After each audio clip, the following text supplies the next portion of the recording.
Guys, magandang araw, no? Napadaan tayo ulit sa ating minamahal na Quezon National Forest Park, no? Dito sa amin sa bayan ng Quezon. Ang nakakasakop dito ay Atimunan. Ito ay mas kilala sa tawag na Zigzag Road or Bitukang Manok ng Quezon Province.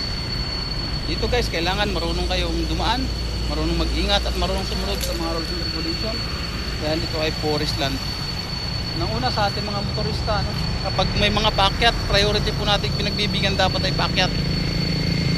Kasi mas ano po yan, mas kailangan nila yung giveaway, no? Kaya pinapahinto nila yung yan, may mga bantay tayo yan. Pinapahinto nila yung mga nagpababa para hindi sila magkasalubungan dito sa kurbada, no?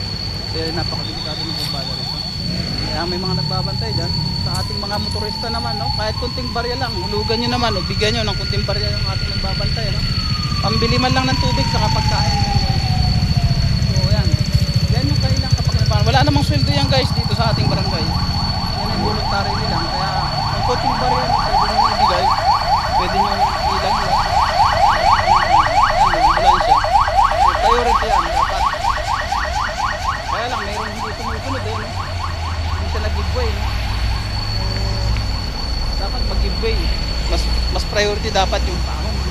Kagaya nun, yung ambulansya, hindi pinagbigyan ng close van kanina. Oh. Nasa baling kurbada na yun. Shoutout doon sa driver ng close van ng van na yun. Ha? Yung, ano ba, Travis? Huh?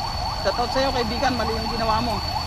Nasa kurbada ka na kanina, dapat overtigan ka na ng ambulansya, dapat pinagbigyan mo na.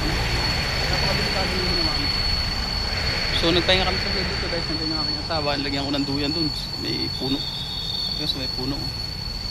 So may mga driver din talagang hindi makaunawa, no?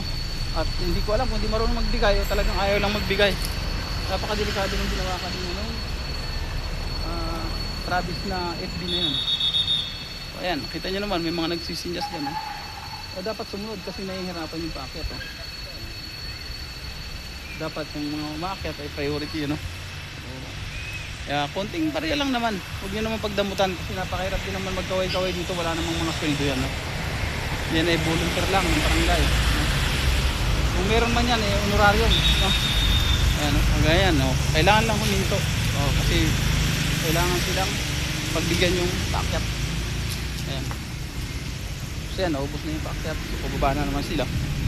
So, pero may iipon sila doon, haba na yung maraming paakyat doon.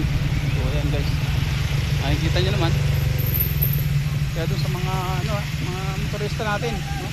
Panawagan lang kasi huwag nyo mapagdamutan yung mga nagbabantay dito, no?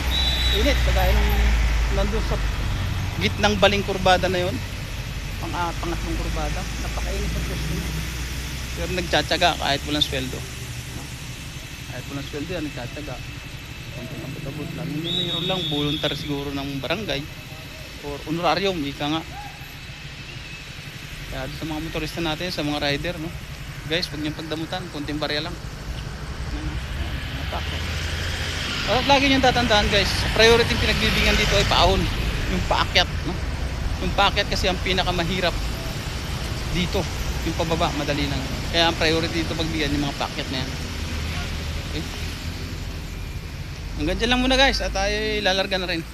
Ingat ang lahat, God bless, God bless.